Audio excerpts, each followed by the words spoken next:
कोकणातील सगळ्यात मोठी बँक म्हणून ज्या बँकेचा उल्लेख केला तो त्या सिंधुदुर्ग जिल्हा बँकेने यावर्षी खूप वेगवेगळे विक्रम केलेले आहेत। एकूण जर बघितलं तर एक वर्षामध्ये 116 कोटीचा ढोबळ नफा मिळवलेला आहे। आपल्यासोबत बातचीत करण्यासाठी आहेत बँकेचे अध्यक्ष मनीष दळवी। मला सांगा 116 कोटीचा ढोबळ नफा मिळवला आहे, कशा पद्धतीने कोकणात या बँकेने आपलं नाव कमावलेलं आहे? आदरणीय राणे साहेबांच्या नेतृत्वाखाली 3 वर्षापूर्वी या जिल्हा बँकेमध्ये संचालक मंडळ निवडून आल्यानंतर राणे साहेबांनी ज्या दिशा दाखवली त्या पद्धतीने आम्ही काम सुरू केलं आणि आज त्याचे चांगले परिणाम आपल्याला पाहायला मिळत आहेत।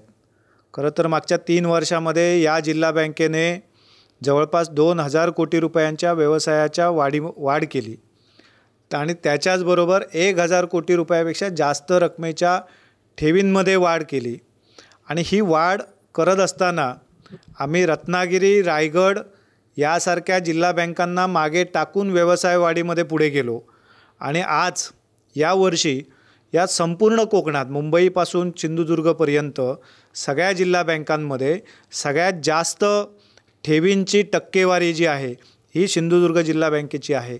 याच्यावरून एक गोष्ट स्पष्ट होते की जिल्ह्यातल्या आणि जिल्ह्याबाहेरच्या अनेक ठेवीदारांनी या जिल्हा बँकेवर, जिल्हा बँकेच्या नेतृत्वावर, जिल्हा बँकेच्या संचालक मंडळावर, इथल्या अधिकारी कर्मचारी आणि एकंदरीत या सगळ्या व्यवस्थापनावर ठेवलेला एक विश्वास या सगळ्यातनं आपल्याला स्पष्टपणे दिसून येतो। आणि म्हणून यावर्षी आम्ही या सगळ्या ढोबळ नफ्यामध्ये म्हणजे नफामध्ये आजपर्यंतच्या इतिहासामधला सगळ्यात मोठा आकडा 116 कोटी रुपये ढोबळ नफा यावर्षी आम्ही प्राप्त केला।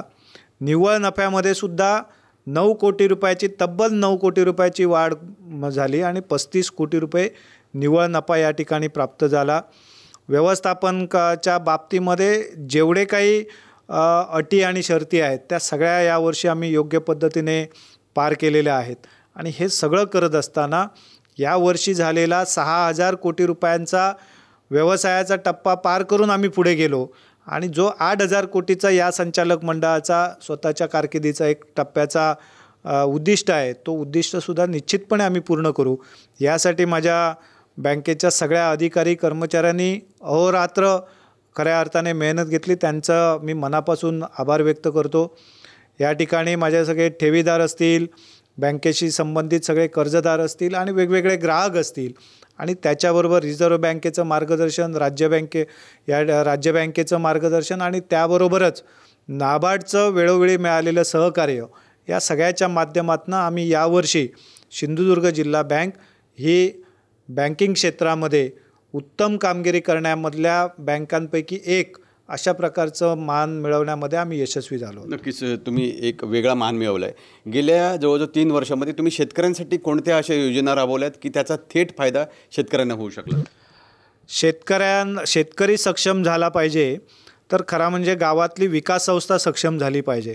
आणि आज केंद्र शासनसुद्धा आदरणीय शहासाहेबांच्या नेतृत्वाखाली विकास संस्थांच्या सक्षमीकरणाचं काम त्यांनी हातात घेतलं, परंतु जिल्हा बँक म्हणून आम्ही एक पाऊल पुढे ठेवलं आणि आम्ही जिल्हा बँक म्हणून प्रत्येक गावातली विकास संस्था सक्षम करण्याकडे लक्ष केंद्रित केलं की ज्याच्या माध्यमातून त्या गावातल्या शेतकऱ्याला तात्काळ कर्ज उपलब्ध झालं पाहिजे, त्याच्या अडचणीच्या वेळी त्या ठिकाणी त्याला आर्थिक मदत प्राप्त झाली पाहिजे।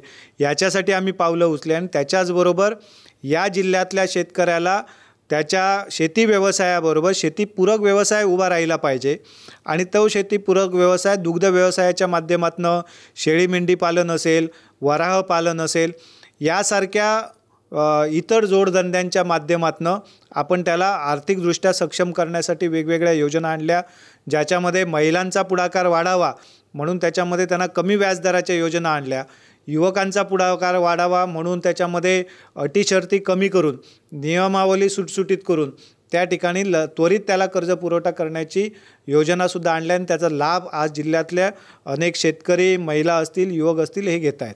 नक्कीच साहेब, एक शेवटचा प्रश्न महत्त्वाचा, एकूण जर बघितलं तर शेतकरी कर्जमाफीसाठी मागणी करत असतात, संपूर्ण महाराष्ट्रात कर्जमाफीसाठी मागणी करत असतात, कोकणातला शेतकरी मात्र या दृष्टीने वेगळा समजला जातो। तुम्हाला कोकणात कसा अनुभव येतो शेतकऱ्यांकडून कर्ज वसुलीबाबत?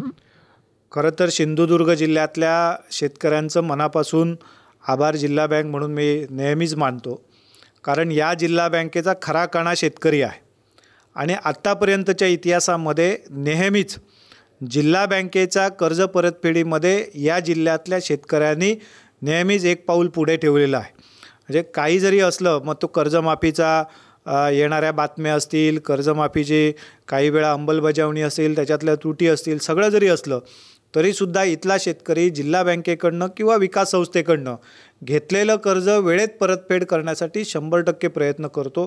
आणि म्हणून आम्ही त्या ठिकाणच्या या जिल्ह्यातल्या शेतकऱ्याला यापुढच्या काळामध्ये अधिक काही फायदा उपलब्ध करून देण्याच्या दृष्टिकोनातून जिल्हा बँक सकारात्मकदृष्ट्या पावलं उचलते आहे. नक्कीच. काय सांगाल, आता तुम्ही म्हणता की एवढी प्रगती झालेली आहे, तुमच्या वसुलीचा एकूणच निर्देशांक कसा आहे, कशा पद्धतीची वसुली आहे? या जिल्हा बँकेचा आत्तापर्यंतचा इतिहास आहे की नेहमीच NPA जो आहे हा नेट NPA नेहमीच 0% राहिला आहे. ग्रॉस NPA हा कधीच 5%च्या वर आतापर्यंतच्या इतिहासात या जिल्हा बँकेचा गेलेला नाही आणि ही परंपरा आम्ही कायम राखली आहे.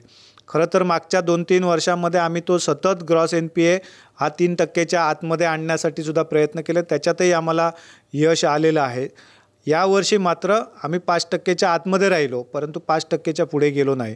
आणि हा NPA जो आहे हा नियंत्रणात आहे, हीच खऱ्या अर्थाने आमच्या जिल्हा बँकेची जमेची बाजू आहे. नक्कीच. तर बघताय आपण, सिंधुदुर्ग जिल्हा बँक आहे, कोकणातील अत्यंत महत्त्वाची बँक समजली जाते. ज्या पद्धतीने या बँकेने वसुलीच्या बाबतीतही चांगला आपला एकूणच उद्दिष्ट पार केलेलं आहे, त्याचबरोबर ठेवीमध्ये सुद्धा या बँकेनं कौतुकास्पद अशी कामगिरी केलेली आहे.